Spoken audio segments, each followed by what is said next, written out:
దేవుని సన్నిధికి వచ్చినప్పుడు సహోదరి సహోదరులు, మనం చేయాల్సిన మొదటి పని మనలో ఉన్నటువంటి లోక మాలిన్యాన్ని మనము దులుపుకోవాలి.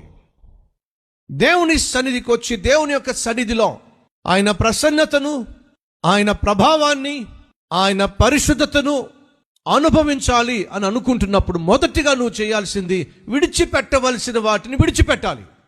దేవుని సన్నిధిని అపవిత్రపరిచే, దేవుని సన్నిధికి నీకు మధ్యగా నిలిచే, దేవుని సన్నిధికి నిన్ను దూరము చేసే ప్రతి పాపమును నువ్వు విడిచిపెట్టాలి. దేవుడు అంటున్నాడు, మోషే నీ పాదములకున్న చెప్పులు విడిచిపెట్టో, దుమ్మును ధూళిని విడిచిపెట్టో.